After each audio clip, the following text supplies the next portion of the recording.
Students 11th class की trigonometry हम आज देख रहे हैं और इसमें हम दो कोणों के योग और अंतर के त्रिकोणमितीय अनुपात, दो कोणों के योग और अंतर के त्रिकोणमितीय अनुपात मतलब sin a + b का फार्मूला हम सिद्ध कर रहे हैं। sin a + b का फार्मूला है हमारे पास sin a cos b + cos a sin b हम सिद्ध कर रहे हैं यहाँ पर। तो हम स्टार्ट करते हैं।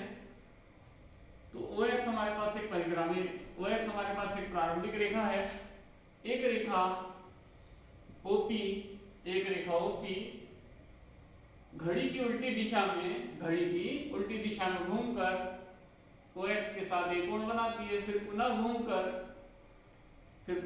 घूमकर B कोण बनाती है। तो इसलिए ये पूरा कोण कितना हो जाएगा, A प्लस B। P और OP और OQ पर दो पॉइंट लेते हैं हम C और D। C से एक लंब हमने कहाँ डाला, CM। OX पर CM लंब डाला और D से एक लंब हमने डाला DN। C और D से OX पर लंब CM और DN डालते हैं। C से एक लंब हम यहाँ D पर डालते हैं, OP पर, और D से एक लंब हम DR डालते हैं। अब हम देखिए कि ये वाला कोण, ये वाली रेखा और ये वाली रेखा समांतर है। ये कोण A है, इसलिए ये कोण भी कितना होगा A।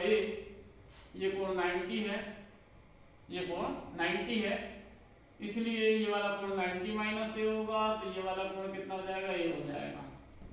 तो हमने यहाँ ये सबसे पहले सिद्ध कर दिया, कोण RCD बराबर कितना है, A। अब हम sin A + B, sin कोण XOQ, sin कोण XOQ मतलब ये हो जाएगा sin A + B। sin A + B इतना कोण है। इस त्रिभुज में देखें, त्रिभुज MOC में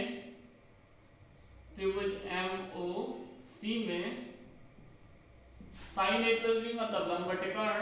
तो लंब क्या है, CM, और कर्ण क्या है, लंब CM, और कर्ण क्या है, OC। CM को हम दो भागों में तोड़ के लिख सकते हैं, CR +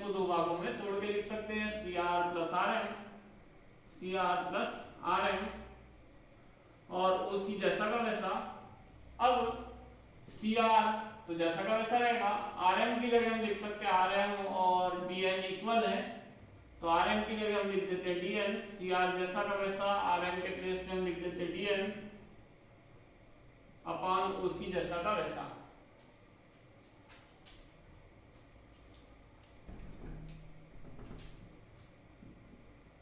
CR जैसा का वैसा, RM की जगह हम लिख देते हैं DN और OC जैसा का वैसा। अब CR upon OC plus DN upon OC। यहां पर हम क्या करें, ये CR जो हमारे पास दिख रहा है, CR कहाँ है, तो CR ये है हमारे पास, ये इस त्रिभुज की भुजा है, और OC देखें तो OC इस त्रिभुज की भुजा है। इन भुजाओं में कोई रेशियो नहीं हो सकता क्योंकि अलग अलग त्रिभुज की भुजाएं हैं। इसलिए हम क्या करें, CR तो जैसा का वैसा रहने दे, OC की जगह इस त्रिभुज की भुजा आना चाहिए था, इसलिए हम CD का यहाँ भाग दे दें और CD का गुणा करना पड़ेगा अगर भाग दिया है तो, और OC जैसा का वैसा। अब ये रेशियो हो सकता है कोई भी त्रिकोणमितीय अनुपात का, क्योंकि हमको त्रिकोणमितीय अनुपात के रेशियो के रूप में सिद्ध करना है। तो इस CR और OC अलग अलग त्रिभुज की भुजाएं थी, इसलिए ऐसा पॉसिबल नहीं है। इसलिए हमने क्या किया, CD का भाग दिया और CD का गुणा किया। ऐसे ही यहाँ पर हम क्या करें, DN जैसा का वैसा, DN और OC, DN देखें तो इस त्रिभुज की भुजा है और OC देखें तो इस त्रिभुज की भुजा है। यहाँ पर भी अलग अलग त्रिभुज की भुजाओं का है, तो कोई भी रेशियो नहीं हो सकता। इसलिए हम क्या करें, DN को तो रहने दें, इस त्रिभुज का जो कर्ण है मतलब OD, उसका भाग दें और OD का गुणा भी करें, OC जैसा का वैसा। ये OC जैसा का वैसा, OD का गुणा और भाग किया हुआ है यहाँ पर, OC जैसा का वैसा CD का गुणा और भाग किया। तो हमने एक्चुअल में किया है, CR भुजा को देखा, इस त्रिभुज का जो कर्ण था उसका भाग और गुणा किया है। और ऐसे डीएन भुजा को देखा, इस त्रिभुज का जो कर्ण है ओडी उसका गुणा और भाग किया हुआ है। अब देखें CR बटे ओडी, CR बटे ओडी, CR बटे CD, CR बटे CD मतलब आधार बटे कर्ण। आधार क्यों है? क्योंकि यहाँ पर कोण बन रहा है, तो आधार बटे कर्ण, आधार बटे कर्ण क्या जाएगा हमारे पास cos, और कोण हमारे पास यहाँ क्या है A, CD बटे OC, CD देखें तो यह CD, यहाँ लंब डाला हुआ 90 डिग्री का, यहाँ से लंब डाला हुआ था हमने, तो ये समकोण त्रिभुज है, लिख जरूर हमको नहीं रहा है। 90 अंश के सामने वाली भुजा क्या होती है? कर्ण, तो इसके सामने वाली भुजा कर्ण क्या होगी? OC कर्ण होगा। ये 90 अंश है, इसके सामने वाली भुजा कर्ण होगी, और यहाँ कोण बन रहा है B, इसलिए आधार होगा। तो आधार OD बटे कर्ण OC, तो OD CR बटे CD मतलब cos से CD बटे OC, CD कहाँ है हमारे पास? ये है, और OC कहाँ है?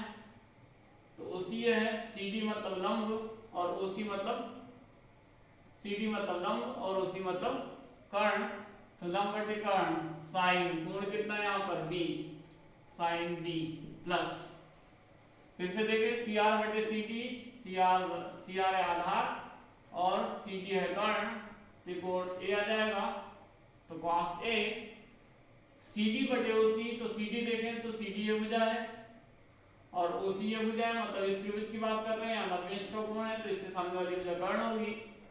ये कोण यहाँ पर बन रहा है B, इसलिए आधार होगा, और ये क्या हो जाएगा? लंब, तो लंब बटे कर्ण, कोण कितना है B, तो साइन B प्लस DN बटे OD, DN मतलब इस त्रिभुज की बात कर रहे हैं हम, तो इस त्रिभुज में ये लंब है और OD क्या है? कर्ण, और कोण यहाँ पर कितना है? A, तो जाएगा साइन A, और OD बटे OC,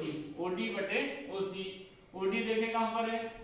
OD हमारे पास है इस त्रिभुज में, और OC भी इस त्रिभुज में, ये वाला समकोण त्रिभुज दिया हुआ है, तो ये क्या है? कोण यहाँ पर बन रहा है, इसलिए आधार, और ये कर्ण, तो आधार बटे कर्ण मतलब cos, कोण यहाँ कितना है? B, तो cos B, यही हमने सिद्ध भी करना था, sin A cos B plus cos A sin B। तो ये ज्यामितीय विधि से हमने sin A प्लस B के सूत्र को सिद्ध किया।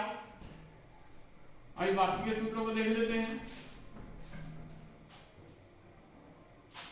sin A प्लस B का सूत्र हमने देखा, sin A माइनस B का अगर सूत्र पढ़ते हैं तो sin A cos B plus cos A sin B, sin A cos B minus cos A sin B। cos A plus B का सूत्र देखें तो क्या आएगा? cos A cos B plus minus sin A sin B। cos वाले सूत्र में याद रखें, दोनों cos एक साथ आते हैं, दोनों sin एक साथ आते हैं। cos वाले सूत्र में दोनों cos एक साथ आते हैं, दोनों sin एक साथ आते हैं। प्लस वाले सूत्र में माइनस, माइनस वाले सूत्र में प्लस करता है। cos A माइनस B का सूत्र देखें तो cos A cos B plus sin A sin B। cos A minus B का सूत्र देखेंगे तो माइनस वाले सूत्र में प्लस आता है, प्लस वाले सूत्र में माइनस आता है। tan वाले सूत्र को देखें तो tan A प्लस B बराबर tan A plus tan B